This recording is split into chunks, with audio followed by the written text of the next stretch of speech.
কোরবানি কবুল হওয়ার শর্ত, যদি কোরবানি দেন এই বিষয়গুলোকে অবশ্যই আপনি খেয়ালে রাখতে হবে। যদি না রাখেন কোরবানি নষ্ট হয়ে যেতে পারে। নাউজুবিল্লাহ পড়েন। 1 নম্বর, নিখুঁত প্রাণী, একেবারে উপযুক্ত ও যোগ্য প্রাণী চয়ন করা। যদি ভুল প্রাণী চয়ন করে কোনোভাবে এনেই কোরবানি দেওয়া হয় তাহলে এই কোরবানি কবুলের কোনো গ্যারান্টি নাই। এরপরে বিশুদ্ধ অর্থ হালাল উপার্জনের মাধ্যমে কোরবানি দেয়া।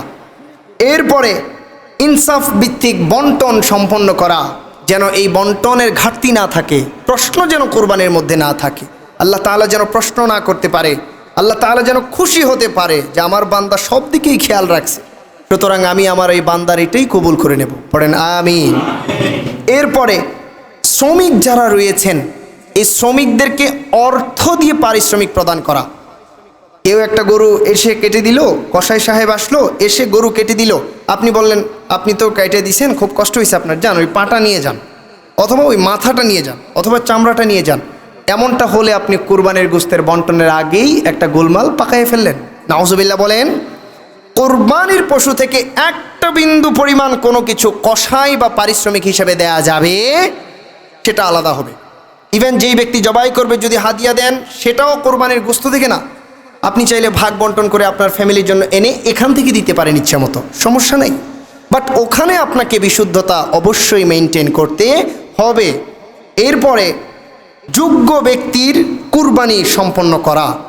যদি কোনো ব্যক্তির টাকা আছে, পয়সা আছে, এখন সেই ব্যক্তি কুরবানি ওয়াজিব হওয়ার জন্য তার উপর যে যোগ্যতা দরকার ওই জিনিসটা নাই, যদি এমনটা হয় তাহলে সেই ব্যক্তি যদি কুরবানি দেয় এটা কিন্তু কুরবানি হবে না, কারণ এটা হবে হালাল পশু জবাই করে খাওয়া, তার উপর কোরবানি ওয়াজিব হয় নাই, সে কি কোরবানি করবে? তার সওয়াব হবে বাট কোরবানি হবে না। কোরবানির জন্য আলাদা অবশ্যই আপনাকে এই শর্ত মেনটেন করতে হবে। এরপরে সমাজ ও গরিবের হক আদায় করা, এটা তো আমরা অবশ্যই জানি, বলেছি, শুনেছি। এরপরে বিশুদ্ধ নিয়ত, ইন্নামাল আমালু বিন্নিয়া, যত কিছু আছে আপনার সব নিয়তের উপর নির্ভর করে। সুবহানাল্লাহ পড়েন। বুখারী শরীফের হাদিস, আবার নবীজি বলছেন আল্লাহ তাআলা ইন্নাল্লাহা লা ইয়ানজুরু ইলা সুওয়ারিকুম ওয়া আমওয়ালিকুম, ধন সম্পদ চেহারার মধ্যে উঁচা লম্বা কালা ধলা এগুলো আল্লাহ তাআলা নোট করেন না, ওয়ালাকি ইয়ানজুরু ইলা কুলুবিকুম ওয়া আমালিকুম, আমল এবং কলবের দিকে আল্লাহ তাআলা লক্ষ্য করেন। যেই বান্দার কলব যত স্বচ্ছ, যত বিশুদ্ধ, যত পরিষ্কার, আল্লাহ তাআলা তার কাজ, তার কোরবানি, তার উৎসর্গ তত বেশি কবুল করে নেয়। পড়েন সুবহানাল্লাহ। এজন্য আপনার বিশুদ্ধ নিয়ত রাখতেই হবে, নিয়তের মধ্যে কোনো বিন্দুমাত্র গড়বড় চলবে না। এরপরে যখন আপনি কোরবানি দেবেন তখন সেটি অবশ্যই নামাজের পরে দিতে হবে। নামাজ আদায় করবেন, নামাজ আদায়ের পরে দিবেন। নামাজের পূর্বে যদি দেন কোরবানি হবে না, এটা হালাল পশু জবাই হবে। কিন্তু যদি নামাজের পরে দেন অবশ্যই সেটি কোরবানি হয়ে যাবে। এরপরে লাস্ট, যখন কোনো ব্যক্তি কোরবানি দেবে ওই ব্যক্তি অবশ্যই আল্লাহর নামে কোরবানি দেবে। কোরবানির সময় অবশ্যই উচ্চারণ করতে হবে বিসমিল্লাহি আল্লাহু, জোরে বলেন আল্লাহু আকবার, এটা অবশ্যই বলতে হবে। যদি হালাল প্রাণী জবাই হয় এবং এটা না বলা হয় তাহলে ওই প্রাণী হালাল হবে? হালাল প্রাণী হারাম হয়ে যাবে যদি আল্লাহর নামে না হয়। বুঝতে পারছেন?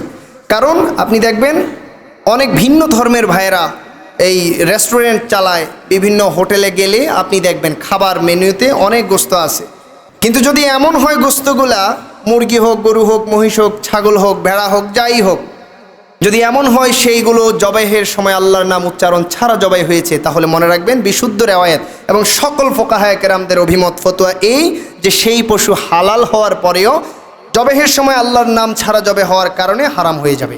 নাউজুবিল্লাহ বলেন। আপনি জেনে খান আর না খান, জেনে খান আর না জেনে খান, আপনি কিন্তু হালাল গোশত আর খাওয়া হলো না, সেখানে আপনাকে সতর্ক থাকতে হবে। একের ভেতর দুই মনে রাখবেন।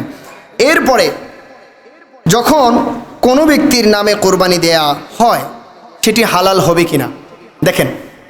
কোরবানির সময় আমরা বলি না যে অমুকের নামে অমুকের নামে অমুকের নামে এইভাবে কোরবানি দেয়া হয় কি হয় না? বিষয়টা কথার ভুল, উদ্দেশ্যের ভুল না, কথার ভুল। কিভাবে বলছি, কারণ নামে তো কুরবানি দেওয়া হয় না। পশু জবেহের সময় আমরা পড়ি বিসমিল্লাহি আল্লাহু আকবার, তার মানে আল্লাহর নামেই হচ্ছে। তো কারণ নামে এমুকের নামে তমুকের নামে বলতে কি বোঝানো হয়? এটা মানে হচ্ছে শরীক, ওর পক্ষ থেকে, অমুকের পক্ষ থেকে, অমুকের পক্ষ থেকে, অমুকের পক্ষ থেকে। আল্লাহুম্মা তাকাব্বাল হু মিন এই ফুলান ফুলান ফুলান। হাদিস শরীফের মধ্যে আসছে, নবীজি বলছেন আল্লাহ এটা ওনার পক্ষ থেকে গ্রহণ করো, এটা আমার পক্ষ থেকে গ্রহণ করো, এটা উম্মতের পক্ষ থেকে গ্রহণ করো। সুবহানাল্লাহ। তো এটা কথার ভুল, কারো ব্যক্তির নামে কখনো কুরবানি হয় না। আর যদি কোনো ব্যক্তির নামে আসলেই দিয়ে ফেলে, বিশেষ করে বর্তমানে সমাজের মধ্যে পীর মাশায়েখ যেমন আছে, দূষিত পীর মাশায়েখও আছে, তাদের অনেক অনেক ভক্ত মাঝে মধ্যে দেখা যায় আস্তাগফিরুল্লাহ, তারা পীরের নামে জবাই দিয়ে ফেলে, সরাসরি হারাম হয়ে যাবে। প্রথম ক্ষতি হবে শিরক, যার কারণে তার সিনা ধ্বংস হয়ে যাবে। দ্বিতীয় ক্ষতি হবে তার কুফরি হয়ে যাবে।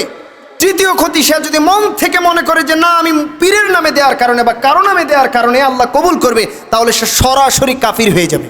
আউযুবিল্লাহ। শুধুমাত্র তাই নয়, গোশত তো হারাম আছেই। ওই ব্যক্তি যতক্ষণ না তওবা করে কালিমা পড়ে, ওই ব্যক্তি আর মুসলমানের কাতারেই থাকবে না। নাউযুবিল্লাহ বলেন। সুতরাং এখানে খেয়াল রাখতে হবে। প্যারা হাজরিন, এরপরের প্রশ্ন,